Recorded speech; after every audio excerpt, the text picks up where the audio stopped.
नमस्कार दोस्तों, मेरा नाम अभिषेक है और मैं आज इस वीडियो में आपको बताऊंगा कैसे मैंने 100 प्लस मार्क्स स्कोर किए थे अपने प्रीलिम्स के पेपर में और आप भी कैसे बड़े प्रैक्टिकल और लॉजिकल वे में प्रीलिम्स में स्कोर कर सकते हैं। सो वीडियो स्टार्ट करते हुए मैं आपको अपनी मार्कशीट दिखाता हूँ। ये मेरी यूपीएससी सीएससी 2024 की प्रीलिम्स की मार्कशीट है। इसमें मेरे पेपर वन में 105.84 मार्क्स आए थे। उस ईयर कट ऑफ गई थी जनरल कैटेगरी के लिए 87.98, मोटा मोटी 88। तो मेरी कट ऑफ से ओवर 15 नंबर ऊपर थे मार्क्स। सो सबसे पहले मैं आपको एक 2024 के अलावा 2023 की भी मार्कशीट दिखा करके अपना सबसे पहला लेसन बताना चाहूँगा। मेरी यूपीएससी 2023 में मार्क्स थे 91.58। उस टाइम जनरल की कट ऑफ गई थी 75.41। अगेन मेरे 16 मार्क्स कट ऑफ से ऊपर थे, तो वे अब अपना कट ऑफ था। लेकिन मेरा इस साल पेपर नहीं हुआ था। क्यों? अब मेरे पेपर 2 में मार्क्स थे वो 55। सो ये मेरा प्रीलिम्स 2023 और 2024 का कंपैरिजन है और सबसे पहला लेसन आता है इम्पोर्टेंस ऑफ सीसैट। कुछ भी करो, आप सीसैट को इग्नोर मत करो। ये मैंने अपना एक अटेम्प्ट दे करके सीखा है, ठीक है? दूसरों की गलतियों से सीखना चालू करो, क्योंकि तुम्हारे पास गलती करने के लिए ज़्यादा समय होता नहीं है। मेरे 2023 के प्रीलिम्स में 91.58 वे above the cut off marks थे पेपर 1 में। लेकिन पेपर 2 का मैं मिनिमम क्वालिफाइंग मार्क्स स्कोर नहीं कर पाया। मेरे सिर्फ 55 नंबर रह गए और मैं उस ईयर का मेंस नहीं लिख पाया। अब देखो, अब मैंने उस पे काम करा और काम करने के बाद अगले साल मेरे पेपर 2 में ऑलमोस्ट डबल मार्क्स हैं, 104.18 55 से, राइट? सो मैंने इस साल सीसैट इग्नोर नहीं करा और मेरा पेपर 1 प्रीलिम्स अच्छा था ही, मैंने पेपर 2 भी अच्छा करा। इस वजह से सबसे पहला लेसन इम्पोर्टेंस ऑफ सीसैट। हम आगे वीडियोज़ में बताएँगे कि सीसैट कैसे करना है, कैसे मैंने अपने मार्क्स ऑलमोस्ट डबल कर लिए 1 साल में। सीसैट में मेरे को भी कुछ नहीं आता था, मैं बस जाके दे आया। लेकिन अगले साल मैंने मेहनत करी और मेरे मार्क्स आए फिर। तो इसी वजह से अगर आपको भी डर लगता है सीसैट के लिए, तो मेहनत करने से मत डरो, पढ़ो, ठीक है? बाकी मैं अप्रोच लाऊँगा कि कैसे सीसैट लाना है, करना है। आगे बात करते हैं। लेसन 2 है हमारा standard books are without substitution. इसका क्या मतलब है? इसका मतलब ये है कि हमेशा स्टैंडर्ड बुक्स को प्रायोरिटाइज़ करो। स्टैंडर्ड बुक्स का कोई सब्स्टिट्यूशन नहीं है, ठीक है? अब जैसे फॉर एग्ज़ाम्पल मैं बताता हूँ, जैसे मैंने क्या गलती करी थी। देखो, मैं अपनी चीज़ें इस वजह से बता रहा हूँ ताकि तुम लोग ये गलतियाँ ना करो। और कुछ भी कर लो, तुम्हारा मेंस कितना भी अच्छा हो, तुम्हारा इंटरव्यू कितना भी अच्छा हो, अगर तुम प्रीलिम्स में स्कोर नहीं कर पा रहे हो, तो आप मेंस और इंटरव्यू के लिए एलिजिबल नहीं हो, ठीक है? तो बिना प्रीलिम्स के आप ये नहीं कर सकते और प्रीलिम्स को क्रैक करने का ये एक स्टैंडर्ड तरीका है। तो लेसन 2 में क्या है, स्टैंडर्ड बुक्स विदाउट सब्स्टिट्यूशन। मतलब स्टैंडर्ड बुक्स का कोई सब्स्टिट्यूशन नहीं है, तुम्हें स्टैंडर्ड बुक्स पढ़नी पड़ेंगी। पॉलिटी के लिए तुम्हें लक्ष्मीकांत पढ़ना पड़ेगा। ये नहीं कि तुम कुछ और पढ़ रहे हो, ये कर रहे हो, इसने ये बता दिया, ये भी पढ़ लिया, उसने वो बता दिया, वो भी पढ़ ली। नहीं, स्टैंडर्ड बुक्स है मार्केट में, उसी को पढ़ो। लक्ष्मीकांत है पॉलिटी के लिए, तो लक्ष्मीकांत ही पढ़ो। पहले उसको कंप्लीट कर लो, अगर तुम्हें लगे कि कुछ डेफ़िसिट है, कुछ नहीं हो पा रहा है ये वो, तब इधर-उधर जाओ, जहाँ तक है नहीं होगा। एक गलती और मैं बताता हूँ क्या होता है। बहुत लोग एनसीईआरटी को अंडर एस्टिमेट कर लेते हैं और पब्लिकेशंस के जाते हैं कि यार ये एनसीईआरटी तो बच्चों वाली है ना, इसमें क्या ही लिखा होगा, राइट? इसमें कैसे ये यूपीएससी वाले स्टैंडर्ड वाली चीज़ें यहाँ से कैसे आएँगी? ये गलती मत करना, ये गलती मैंने भी करी थी। ये गलती मैंने अपने पहले अटेम्प्ट में करी थी, इस वजह से मेरा पहला अटेम्प्ट प्रीलिम्स में नहीं निकला था। अब देखो, एनसीईआरटी ज्योग्राफी और economy, geography 11th-12th, economy 11th, ये इग्नोर नहीं होनी चाहिए क्योंकि ये तुम्हारी स्टैंडर्ड बुक है। आपके पास हाँ, पीएमएफ आईएएस की बुक है ज्योग्राफी के लिए, इकोनॉमी के लिए, आपके पास रमेश सिंह है, ठीक है? और बहुत सारी हैं, श्री राम आईएएस की बुक है। आप ये सब करो, कोई इश्यू नहीं है। लेकिन ज्योग्राफी और इकोनॉमी के लिए एनसीईआरटी स्किप मत करना, ठीक है? आगे, सेकंड पॉइंट क्या है? Stick to one standard book and only update them as necessary. इसका मतलब ये है कि तुमने एक स्टैंडर्ड बुक पकड़ ली, ठीक है? इंस्टेड ऑफ तुम जाओ कि यार मैं 4 बुक पढ़ के चारों में मास्टरी कर लेता हूँ। ये एकदम बहुत बेकार तरीका है, अगर मैं प्रैक्टिकली बोलूँ। तुम्हें क्या करना है, एक स्टैंडर्ड बुक उठा ली तुमने, अब उस स्टैंडर्ड बुक से क्या करो कि मान के चलो तुम्हें नया कंटेंट मिला, उस स्टैंडर्ड बुक के साइड में कुछ लगा लो, ठीक है? या अलग से तुम अपने नोट्स बना लो और उन नोट्स को अपडेट करते जाओ, ताकि तुम्हारे पास क्या सोर्स ऑफ ट्रुथ जो होता है ना, जो तुम्हारे पास कंटेंट हो वो सिर्फ एक ही जगह से है। अब जैसे फॉर एग्ज़ाम्पल मैंने क्या किया था कि जैसे हमारी पॉलिटी की बुक है लक्ष्मीकांत, बहुत मोटी बुक है। तो हमने क्या कर दिया उसको तोड़ दिया। लिटरली उसको मैंने बुक को फाड़ दिया। फाड़ करके मैंने छोटे-छोटे चंक्स में डिवाइड कर लिए, ठीक है? जैसे सेंटर स्टेट नहीं, जैसे तुम्हारा सेंट्रल वाली बॉडीज़ और स्टेट वाली बॉडीज़, दोनों को एक साथ कर लिया जैसे प्रेज़िडेंट और गवर्नर। तो इससे मेरे को रिलेशनशिप और वो और इनफैक्ट पढ़ना बहुत आसान हो जाता है, ठीक है? तो इस वजह से ऐसे इनोवेट करो कि तुम कैसे चीज़ों को आसानी से कर पाते हो, ठीक है? तो क्या इसमें क्या लेसन है, एक स्टैंडर्ड बुक उठाओ, उस स्टैंडर्ड बुक से कुछ मान के चलो तो उसको प्रॉपर ढंग से करो। वो प्रॉपर ढंग से करने के बाद तुम्हें क्या करना है कि तुम्हारे पास कोई नया कंटेंट आ रहा है, नोट्स पे लिख लो या फिर बुक के साइड में ही पीछे लिख लो। एक काम करो शीट निकालो और बुक के पीछे स्टेपल कर दो, ठीक है? ऐसा करो, जैसी जैसा तुम्हें ठीक लगे। तीसरी चीज़ क्या है, static part must be on tips. कुछ भी हो जाए स्टैटिक पार्ट को छोड़ना नहीं है, ढंग से करना है, ठीक है? ये मेरा लेसन 2 था। आगे बात करते हैं प्रायोरिटाइज़ योर प्रिपरेशन। अब देखो, समय तुम्हारे पास उतना ही है, जितना सबके पास है। शायद से पढ़ाई भी तुम भी उतना ही कर रहे होगे, जितना अगला बंदा कर रहा है। ये भी हो सकता है कि जिसका निकल रहा है तुम उससे ज़्यादा पढ़ाई कर रहे हो, मेहनत कर रहे हो, लेकिन तुम्हारा नहीं निकल रहा है। क्यों? क्योंकि हमारी प्रायोरिटीज़ गलत है। बहुत लोग क्या करते हैं, उनको एंशिएंट हिस्ट्री या मिडिवल हिस्ट्री से इतना ज़्यादा डर लग जाता है कि इतना ज़्यादा टाइम डिवोट कर देते हैं, जितना नेसेसरी नहीं है, समझ आई? तुम्हें अपना टाइम डिवोट करना पड़ेगा हाई यील्डिंग टॉपिक्स पे। Polity, straight to the forward Laxmikanth से क्वेश्चन उठ के आ जाता है, राइट? और एक बात सीधी-सी याद रखना, सारे लोग स्टैंडर्ड बुक्स ही प्रिपेयर कर रहे हैं। अगर तुम्हें नहीं आता, तो अगले बंदे को भी नहीं आता होगा। Do you understand? तो ये है कट ऑफ का गेम। इसमें कोई ये नहीं देख रहा कि भाई तुम अगर 100 से ऊपर नंबर ले आओगे तभी तुम्हारा क्लियर होगा, नहीं। उस दिन अगर पेपर इतना घटिया गया तो जैसे 2023 में 75 की कट ऑफ आ गई थी, तो 75 की कट ऑफ पे भी तुम्हारा क्लियर हो जाएगा। सीधी-सी बात है ना, जो सबको नहीं आता, अगर तुम वो अटेम्प्ट नहीं कर रहे हो, तो तुम्हारा कोई प्रॉफ़िट कोई लॉस नहीं है, राइट? लेकिन अगर ऐसी चीज़ें हो गई जो दूसरों को आता है और तुम्हें नहीं आता है, तब तुम बहुत बड़े लॉस में हो। और अगर ऐसा एक क्वेश्चन में भी हुआ, तुम्हारे कट ऑफ क्लियर करने के चांसेस बहुत कम हो जाते हैं। इस वजह से प्रायोरिटाइज़िंग योर प्रिपरेशन। जैसे पहला पॉइंट है अगर मैं बताऊँ, तो putting emphasis on high scoring subjects, मतलब कि पॉलिटी, इकोनॉमी, ज्योग्राफी, ये सारे स्ट्रेट फॉरवर्ड क्वेश्चन हैं। वो सारे के सारे उठा कर के तुम ढंग से पढ़ो, इंस्टेड कि तुम अपना, मैं ये नहीं कह रहा एंशिएंट मेडिएवल छोड़ दो, उतना करो जितना नेसेसरी है। जितने जैसे स्टैंडर्ड बुक्स कर ली, ठीक है। थोड़े बहुत मैंने फैक्ट्स इधर से उधर से आए, मैंने वो भी कर लिए, ठीक है। अब ये नहीं कि यार तुम एंशिएंट हिस्ट्रीज़, मेडिएवल हिस्ट्री के पीछे मान के चलो टेस्ट सीरीज़ दे रहे हो, मॉक टेस्ट दे रहे हो, राइट? वो लोग पता नहीं कहाँ-कहाँ से उठा कर ले आते हैं, ठीक है? फिर तुम उसमें पैनिक कर जाते हो, अरे यार मेरी एंशिएंट मेडिएवल नहीं हुआ, इधर से ये क्वेश्चन आ नहीं भाई, लिमिटेड क्वेश्चन ही आने हैं एंशिएंट मेडिएवल से, ठीक है? ऐसा नहीं है कि तुमसे 20 क्वेश्चन इधर से ही पूछ देगा, नहीं पूछेगा वो, पैटर्न है, इसी वजह से। अगला क्या है? Even in intra subject focused on highly recurring topics. ये तो हो गई इंटर सब्जेक्ट की बात पहली वाली। अब बात करते हैं इंट्रा सब्जेक्ट में। अगेन मैं पॉलिटी का एग्ज़ाम्पल, देखो पॉलिटी का एग्ज़ाम्पल इस वजह से ले रहा हूँ क्योंकि पॉलिटी लोगों को बहुत आसान लगता है, बहुत रिलेटेबल लगता है। देखो, जैसे लक्ष्मीकांत है, लक्ष्मीकांत में भी बुक तो बहुत मोटी है। अब इसमें भी तुम प्रायोरिटाइज़ करो कि तुम्हें करना क्या है। ढंग से पहले ढंग से क्या करना है, फिर तुम्हारे पास और टाइम बचता है तो और दूसरी चीज़ें। जैसे कि फर्स्ट 40 चैप्टर्स जो हैं लक्ष्मीकांत के, जहाँ डीपीएसपी आता है, फंडामेंटल राइट्स आते हैं, प्रेसिडेंट हो गया, पार्लियामेंट हो गया, इससे हर बार एक क्वेश्चन आएगा, राइट? तो इनको प्रायोरिटाइज़ करो और लास्ट के जो 40 चैप्टर्स हैं जिसमें बहुत सारे तुम्हारे बॉडीज़ वगैरह, non constitutional bodies and constitutional bodies, elections वगैरह हो गए। तो उन सबको तुम्हें वैसे करना है जैसे, मतलब बेसिकली पहले इसको प्रायोरिटाइज़ कर लो और फिर अगले को प्रायोरिटाइज़ कर लो, ठीक है?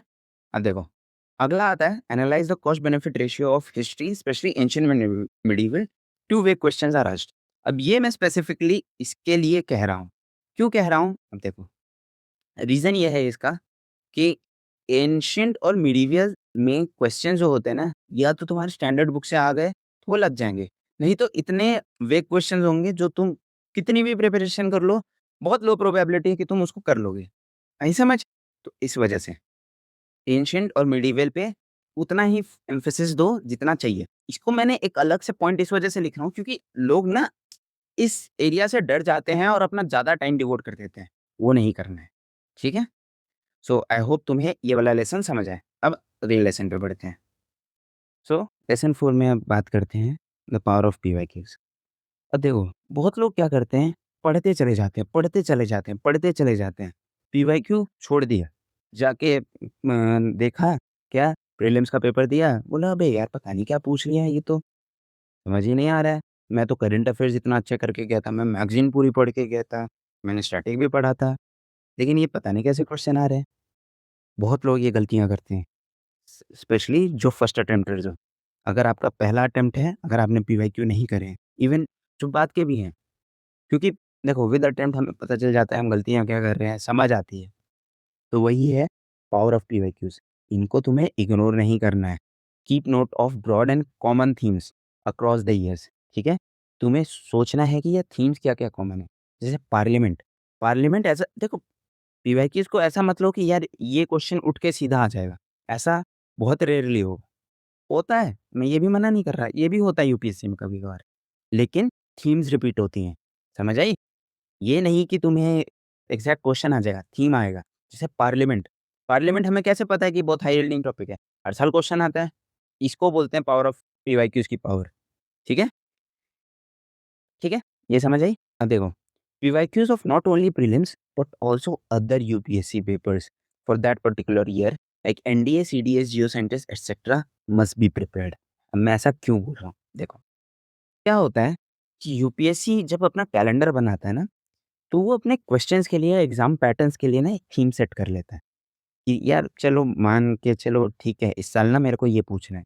तो वो क्या करेगा, उसके 1-2 क्वेश्चन 1-2 क्वेश्चन हर पेपर में हो सकता है एग्ज़ैक्ट क्वेश्चन ना पूछ रहे, लेकिन 1-2 क्वेश्चन 1-2 क्वेश्चन अलग-अलग तरीके से पूछ लेगा। मान के चलो सीडीएस के पेपर में उसने उसका ये एस्पेक्ट पूछ लिया और सिमिलरली दूसरे उसमें कुछ और एस्पेक्ट पूछ लिया। तो इस वजह से तुम्हें ये भी चीज़ प्रिपेयर करके जानी है। आई समझ? तो ये समझो, पीवाईक्यूज़ को इग्नोर नहीं करना है, पीवाईक्यूज़ ढंग से करना है, ठीक है? अब देखो, आगे चलते हैं। अगला है lesson 5, do not stress too much on current affairs. अब मैं बताता हूँ, ये एक बहुत इम्पोर्टेंट चीज़ है, पता है कैसे? देखो, क्या होता है, लोग देखते हैं कोचिंग इंस्टीट्यूशंस को, भाई इस वाले कोचिंग इंस्टीट्यूशन की ये करंट अफेयर्स की मैगज़ीन आई है, भाई ये आई है, भाई ये आई है। इनफैक्ट लोग करंट अफेयर्स कितना भी हो, उनको हर बार कोई एक नई मैगज़ीन पकड़ा दोगे ना, उनको उसमें भी नई चीज़ मिल जाएगी। अब वो लोग क्या करते हैं, ये काइंड ऑफ क्या है, एक वेल टाइप है। वेल समझते हो? कुआँ। लोग जैसे ही इसमें कूदते जाएँगे, अच्छा ये नई चीज़ मिली, चल ये भी पढ़ता हूँ। ये नई चीज़ बनी, ये भी पढ़ता हूँ। अब जैसे मैं फॉर एग्ज़ाम्पल देता हूँ। जैसे बहुत लोग क्या करते हैं कि सबसे पहले किसी का डेली पढ़ेंगे, उसपे नोट्स बनाएँगे, ठीक है? फिर मंथली लेके आएँगे, उसको नोट्स बना कर के उसको रिकंसाइल करेंगे। फिर शायद ईयरली वाला आ जाता है, उसको करेंगे, फिर बनाएँगे, राइट? अब इससे क्या होता है? देखो बनाने में कोई दिक्कत नहीं है, तुम बना लो, मना कौन कर रहा है? लेकिन कॉस्ट क्या है? बात है cost to benefit ratio. Cost क्या आ रही है तुम्हारी? पहली बात तो तुम ऐसे नोट्स बना रहे हो, तुम एक मैनुअल काम कर रहे हो, ठीक है? मैनुअल काम कर रहे हो, उसमें तुम्हारा टाइम गया, जहाँ पे तुम्हें पढ़ना चाहिए था, याद करना था चीज़ें, तुम बैठ के नोट्स बना रहे हो। तुम्हें अपने स्टैटिक के नोट्स बनाने हैं, राइट? तुम क्या कर रहे हो? तुम करंट अफ़ेयर्स को रोज़ बैठ के नोट्स बना रहे हो। कम से कम 2 घंटा, 3 घंटा, बहुत लोगों का 4 घंटा लग जाता है करंट अफ़ेयर्स में, ठीक है? ये तो हो गया। अब तुमने मान के चलो कम से कम 1 दिन के कितने, मान के चलो 4 पेज के नोट्स बना लिए करंट अफ़ेयर्स के। मान के चलो तुमने 2 पेज के नोट्स बना लिए 1 दिन के। अब दे साल में कितने होते हैं? 365 दिन। 365 दिन, 300 अगर 65 दिन होते हैं, तो मोटा-मोटी तुमने 700-800 पेज के नोट्स बना लिए हैं। वो भी तुम सैटिस्फाइड रहोगे नहीं, क्योंकि तुमने पहले तो 800 पेज लिख लिए। अब 800 पेज लिख लिया तो भाई उसको पढ़ना भी तो पड़ेगा। लिख के थोड़ी ना छोड़ दोगे तुम। सोचना भी पड़ेगा भाई, उसको एनालाइज़ करना पड़ेगा, उसके शॉर्ट नोट्स बनाने पड़ेंगे, तभी तो कर पाओगे। समझ आई? तो लोग यही करते हैं, रोज़ नोट्स बनाएँगे, ये करेंगे, वो करेंगे, बकवास। बात या देखो, तुम कर सकते हो चीज़ें, लेकिन तुम्हारा टाइम, तुम्हारी कैपेसिटी अलाउ नहीं करेगा ये चीज़ करने को। भाई तुमने मान के चलो वो 800 पेज को रिवाइज़ भी तो करना है। बिन बिना रिवाइज़ करे क्या होगा? कुछ नहीं होगा। कुछ नहीं होगा, बिना रिवाइज़ किए तो उसकी वैल्यू कितनी है? Net value 0, right? अब देखो, अब मैं प्रॉपर्ली बताता हूँ। पेपर जो है 70% स्टैटिक आता है और 30% आता है करंट ओरिएंटेड। करंट ओरिएंटेड का क्या मतलब है? पहले ये समझो, पेपर 70% स्टैटिक आता है, मतलब स्टैटिक की वेटेज कितनी है? 70% अप्रॉक्स। अब तुम खुद सोचो यार, अगर तुम्हारी स्टैटिक की इतनी वेटेज है, तो पहली बात करंट अफेयर्स पे इतना ध्यान क्यों देना?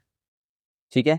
तुम अपने स्टैटिक इतना स्ट्रॉन्ग कर लो, इतना स्ट्रॉन्ग कर लो, तो मैं ये नहीं कह रहा हूँ करंट अफेयर्स छोड़ना है, बिल्कुल नहीं। अगर ये गलती की तो तुम्हारा पेपर नहीं निकलेगा, ये मेरे से लिख के ले लो, ठीक है? तुम्हें क्या करना है? स्टैटिक को मास्टर करना है और करंट अफेयर्स को धीमी-धीमी, धीमी-धीमी पढ़ना है। रुक, पहले मैं ये सारे पॉइंट्स कवर करता हूँ और फिर मैं तुम्हें स्ट्रैटेजी बताता हूँ कैसे करंट अफेयर्स करना है। ये समझ आया? 70% स्टैटिक है और 30% करंट ओरिएंटेड है। तो खुद मैथ लगा लो कि क्या ज़्यादा इंपॉर्टेंट है, स्टैटिक है? लोग कन्वर्स ले लेते हैं और बना देते हैं किसको इंपॉर्टेंट? करंट को। अब देखो, अगली चीज़ क्या है? Current affairs are also directly indirectly related to static portion. इस इसका मतलब ये है कि अब ये जो 30% क्वेश्चन आ रहे हैं ना, जो करंट ओरिएंटेड है, इसको मैंने करंट अफेयर्स नहीं लिखा है, इसको जानबूझ के मैंने लिखा है करंट ओरिएंटेड। करंट ओरिएंटेड क्यों? ये देखो यहाँ पे करंट ओरिएंटेड। करंट ओरिएंटेड क्यों? क्योंकि देखो, रीज़न ये है कि जो वो है, करंट अफेयर्स है, वो एज़ इट इज़ भी आ जाता है। लेकिन मोस्टली क्या होता है, वो देखता है कि थीम क्या है? कैसे मैं उस करंट अफेयर्स को स्टैटिक से कैसे जोड़ूँ? जैसे फॉर एग्ज़ाम्पल, प्रेज़िडेंट जो है न्यूज़ में रहे या गवर्नर न्यूज़ में रहा, तो उस साल उसने गवर्नर से क्वेश्चन पूछ लिया। आई समझ? ऐसे सोचना है हमें करंट अफेयर्स में। अच्छा, नया प्रेज़िडेंट बना है, अच्छा किसी ने कुछ कहा है, अच्छा इस साल कुछ सुप्रीम कोर्ट में गवर्नर के ऊपर कुछ चल रहा था पूरे ईयर लॉन्ग, ऐसे प्रिपेयर करना है। कौन-सा करंट अफेयर्स में इम्पोर्टेंट है और वो कैसे मैं स्टैटिक से लिंक कर पाता हूँ। जो ये कर लेगा वही करंट अफेयर्स समझ पाएगा। आई समझ? अब देखो, तीसरी चीज़ क्या है, बहुत लोग इस चीज़ के भागते हैं, अबे यार ये क्वेश्चन आ गया तो, अबे यार ये क्वेश्चन आ गया तो। भाई ऐसे क्वेश्चन आगे करते जाओगे ना, तुम 1 लाख का क्वेश्चन बैंक बना लोगे तो भी तुम्हारे पास श्योरिटी नहीं रहेगी कि यूपीएससी उसी में से पूछ लेगा। ठीक है? क्योंकि यूपीएससी देखो सिर्फ़ 2 टाइप के क्वेश्चन पूछता है। या तो मोस्टली सबको पता हो या किसी को ना पता हो। जो मोस्टली सबको पता है, अगर तुम ढंग से करंट अफेयर्स जो मैं तरीका बताऊँगा वो कर रहे हो, तो भी तुम्हारे मार्क्स आ जाएँगे। लेकिन तुम ऐसा कर रहे हो कि यार एकदम कुछ भी वेग पूछ रहा है, कुछ भी पता नहीं कहाँ से क्वेश्चन पूछ लिया। वो तुम कुछ भी कर लो वो आएगा नहीं। वो क्वेश्चन होते हैं स्किपेबल वाले। भाई इसको अटेम्प्ट ही नहीं करना है, इसको छोड़ो। क्योंकि कोई अटेम्प्ट नहीं कर रहा तो ये क्वेश्चन कट ऑफ को डिसाइड ही नहीं करता। नहीं समझ? तो हेंस हमारा क्या वो बनता है, हमारा ये बनता है conclusion, current affairs must not be skipped but rather be intelligently prepared. इसका क्या मतलब है? देखो, कैसे अटेम्प्ट करना है मैं बताता हूँ। आप रोज़ न्यूज़पेपर पढ़ो, ठीक है?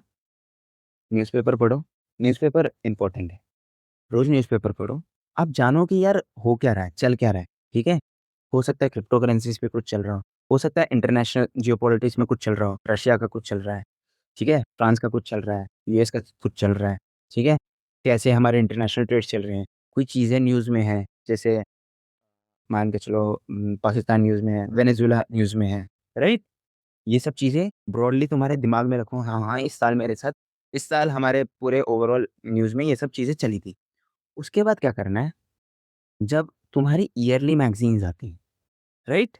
ईयरली मैगज़ीन जैसे विज़न भी देता है, वाजीराम भी देता है, फोरम भी देता है, बहुत सारे ईयरली मैगज़ीन्स देते हैं, एट द एंड होते हैं।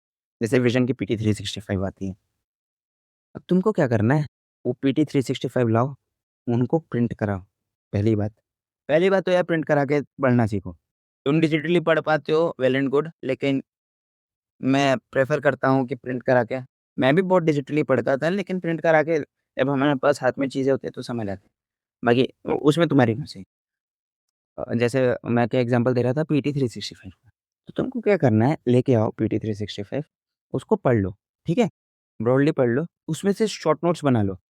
और क्या करना है कि जो तुम न्यूज़पेपर्स पढ़ रहे थे ना, मान के चलो तुम्हें लग रहा है यार ये कुछ ज़्यादा इम्पोर्टेंट हो रहा है, तो उसका तुम एक मान के चलो व्हाट्सएप ग्रुप बना लो या कोई अपना लोकल स्टोरेज में बना लो, उसकी फ़ोटो खींच के रख लो और टाइम टू टाइम उन फ़ोटोज़ को देखते रहा करो जब खाली हो, कहीं मेट्रो में जा रहे हो, कहीं बस में जा रहे हो, राइट?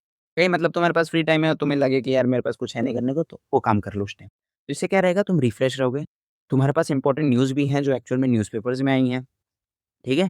और at the end of the day जब तुम वो करंट अफेयर्स की मैगज़ीन कर रहे हो, तो उसको तुम रिकंसाइल कर रहे हो अपने उसके साथ। इससे क्या हुआ, पहली बात देखो तुम मैनुअल काम कुछ कर नहीं रहे, भाई अगर कोचिंग इंस्टीट्यूशंस बैठे हैं, तुम्हें फ्री में तुम्हारे लिए काम कर रहे हैं, तो उनसे काम करवाओ ना, तुम क्यों टाइम दो? यूज़ करने दो उनका टाइम, तुम अपना टाइम क्यों दो उसी वो जो ईयरली एंड ईयर में मैगज़ीन आएगी, उसको लो, उससे अब शॉर्ट नोट्स बनाओ, अब अपने शॉर्ट नोट्स बनाओ। छोटे-छोटे नोट्स बनाओ, देखो-देखो जो तुम्हें लगे इम्पोर्टेंट है। वो इम्पोर्टेंट चीज़ें रखने के बाद उनको एक कंप्रेस कर लो और बाकी उसको रिवाइज़ करते रहो अपने स्टैटिक के साथ। Again static is very, very highly important, okay? हाँ, अब ने अब जैसे मैं तुम्हें एक एग्ज़ाम्पल दे रहा था किसका? कि two way current affairs questions are meant to be skipped and not to be attempted at all, ये वाला, ठीक है? देखो इसका एग्ज़ाम्पल देता हूँ मैं एक। Hmm, consider the following statements in respect of kho kho world cup. अब देखो kho kho world cup event current affairs में तो था। पहली बात तो ये स्पोर्ट्स का क्वेश्चन है। स्पोर्ट्स जनरली बहुत कम पूछते हैं, लेकिन यूपीएससी 25 का क्वेश्चन है। हाँ, देखो, ठीक है क्वेश्चन आया, लेकिन यार ये देखो इसने पूछा क्या? नेपाल विद अ स्कोर, भाई इतना स्पेसिफिक कौन पूछता है? इतना स्पेसिफिक कौन पूछता है भाई? ये क्वेश्चन स्किप वाला ही था, समझे? या तो तुम्हें पता चले या तो तुम्हें पता चले कि तुम कर पाओ, या तो तुम कोई क्वेश्चन ढूँढ पाओ। मान के चलो ये वाला फैक्ट वेल नोन होता और ये मान के चलो गलत हो जाए, राइट? तब समझ आती। लेकिन यार ये स्कोर्स कैसे? समझ आई? अगर मैं देखो इसका तो मैं आंसर नहीं बता रहा, मैं तुम्हें बता रहा हूँ कि इसको अटेम्प्ट कैसे करना है technically. This event was held in Delhi, India. अच्छा, मान के चलो, अगर ये एक बहुत वेल नोन फैक्ट होता, तो ये तो तुम्हें भी पता होता क्योंकि तुमने खो-खो वर्ल्ड कप पढ़ा है, ठीक है? अगर हम इसी के बेसिस पे क्वेश्चन एलिमिनेट कर देते हैं ऐसे, तब ये बहुत बेसिक क्वेश्चन हो जाता है, इसकी ज़रूरत ही नहीं पड़ती, इतने स्पेसिफिक फैक्ट की। लेकिन अगर ये सही होता और अब हमें इन फैक्ट्स की भी नेसेसरी है कि मेरे को जानना पड़ेगा, तब क्या करेंगे? तब तो हमें सोचना पड़ेगा ना, तब हमें इसको करना है स्किप, क्योंकि हमें नेगेटिव मार्किंग से अपने को बचाना है, ठीक है?